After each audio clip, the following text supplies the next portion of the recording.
I just learned that there are 4 movies in the Disney Zombieverse.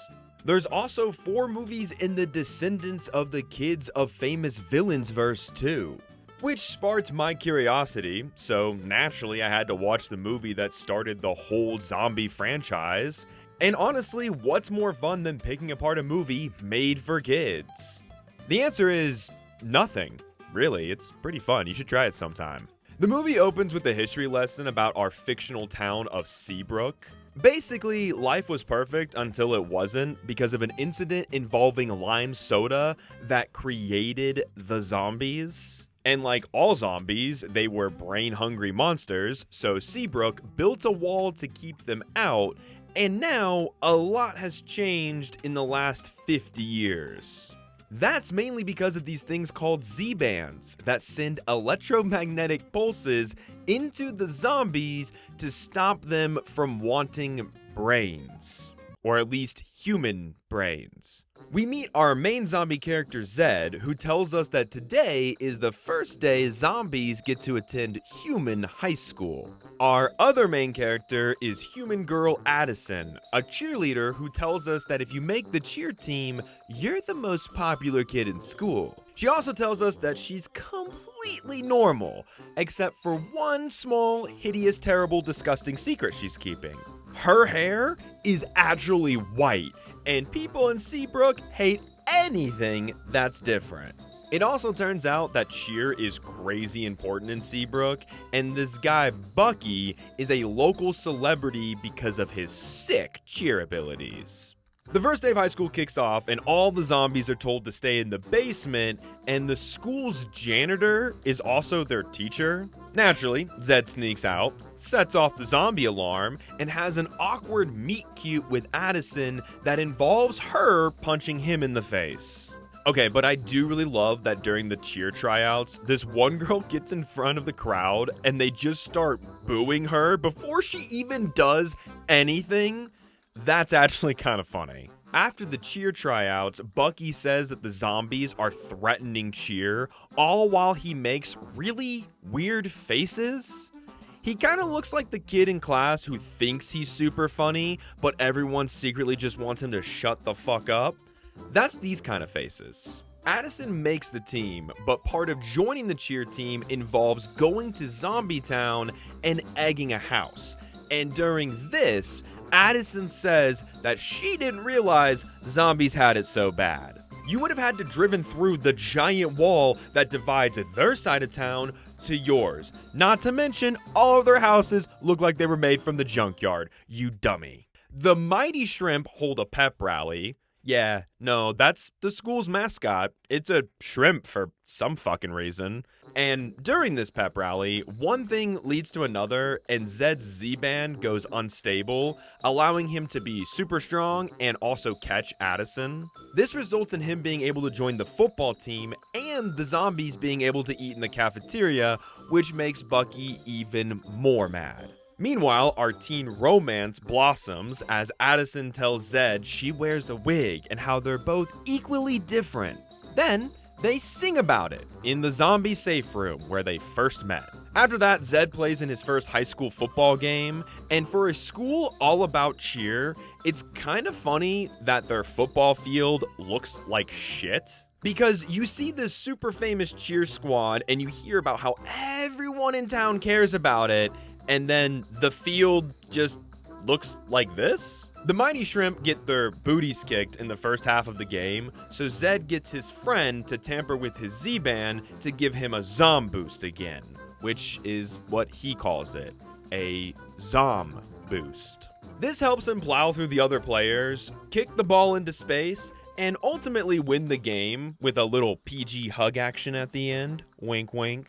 That night, Zed brings Addison to a zombie mash where she's able to learn more about zombies and how they aren't what she thought. Before any smooching can happen, the zombie patrol is called, and one escorts Addison home, where her parents tell her that unless they meet this boy that she likes, she's never allowed to cheer again. That seems like a huge leap, But hey, cheering is everything. To get around this, Zed hacks his band again, but this time to make him look like a human so he can take Addison out, but at the same time he's doing this, Bucky and his goon squad are also hacking his Z-Band. Everything comes to a head that night at the homecoming game when they turn Zed into a full zombie in order to ruin the zombie's image once and for all.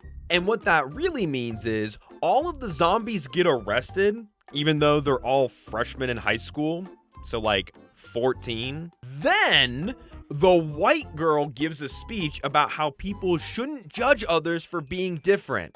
But the way Addison stands up to oppression is by taking her wig off to reveal she's wearing another wig. But it's white. Like, this is your big moment in the movie? Do the people who made this movie not know that people with actual white hair exist? We don't have time to think about that because it's time for the cheer championships, where some zombies are going to sabotage the event, but then they decide not to because Zed and Addison said it was a bad idea. Doesn't really matter because the cheer team led by Bucky gets booed off the stage, so Zed's baby sister goes out on the stage to cheer, and then this grown man boos her harder and tells her to get off the stage. This town kinda seems like it sucks. Honestly, they're obsessed with cheer and everyone's always booing people. No wonder the kids at school booed that one girl. They got it from their fucking parents. But the day is saved when the zombies and humans cheer together and win the whole thing. But it's really more like dancing with some flips and one guy doing this, whatever this is. And the movie ends because the town no longer hates zombies since a bunch of teens dance together. I'm not sure if Disney ever made original movies like this when I was younger. I didn't really watch that many except for the amazing, incredible, untouchable best movie trilogy ever made that is High School Musical. Just kidding. Those movies are bad too. But Disney has taken some big swings with messaging in their movies. But this might be the worst case of it. On one side, you have the zombies. A group of people who have been mistreated for 50 years, had a wall constructed to keep them separate, and they do not have the same rights as everyone else, which the movie clearly tells and shows us. And the other side of that is a rich girl who has white hair and saves the day. Can you see how that would be in poor taste? Now, I'm not here to comment on things that I haven't experienced because, I'm a vanilla bean. But no matter how you frame this, it's a completely unbalanced set of issues. This universe is really bizarre. When Addison and Zed go on their date, the ice cream place just has a bunch of different vanilla flavors. What's up with that? On the zombie side of the fence, they have canned brains. How? Who or what brains are inside of these cans? I thought the whole point of the Z-Bands was to make it where they don't want brains, but they still have to eat brains?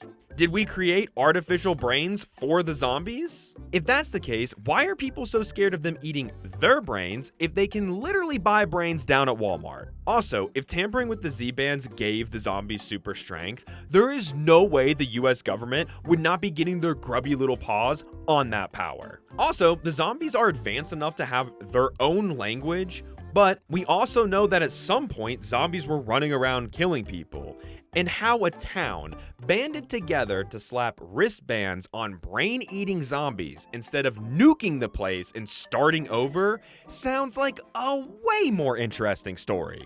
This movie really feels like it just wants to be a movie about cheerleaders, but someone at Disney was keen on putting zombies in something, so they forced them at gunpoint to put them in this. I mean, at one point a zombie says, humans are bad, but cheerleaders are monsters. And I refuse to believe that a real adult person wrote that. Nothing in this movie makes it at all interesting, and I'm more concerned with how easy it seems to be to hack these Z-Bands than I am with the cheer competitions. The fact that actual brain-eating zombies are just one battery dying, one software update crash, or a simple laptop hack away from going full munchies is bananas. You could have picked almost anything else to make this story more simple and less complicated, but instead, Zed acts like a dog for his sister because zombies can't have pets apparently. They can't have pets because people think they will eat them even though they wear the bands that stops them from eating brains, they have canned brains down at the store, and now they're allowed to go to public school. A public school that has a fucking shrimp for a mascot. Why is it a shrimp? None of this makes sense. This movie is so fucking weird. Zombies is so on the nose with everything it's doing that we get a shot of the fence, and on one side there is a sign that says zombies, and on the other side it says normals, because that's necessary when all of the other messaging is so subtly done. I also find it strange that every kid at this school seems to wear just blue or pink regular clothes, and it's not like the boys wear blue and the girls wear pink. They just wear these colors, and they aren't even the school's colors. They have fucking green on their uniforms and jackets. I didn't like this movie, if you can't tell, and it's hard to believe that kids would like it either. Honestly, it's even harder to believe that there are 4 of these fucking things out there. Like, what could you possibly expand upon in this universe? Maybe I'll have to visit the other 3 in the future, but until then, the first Zombies movie is going into just plain garbage. Hey everyone, if you enjoyed this, don't forget to check out my video on Alien Resurrection. Don't forget to like, subscribe, and comment down below what movie you'd like to see me cover in the future.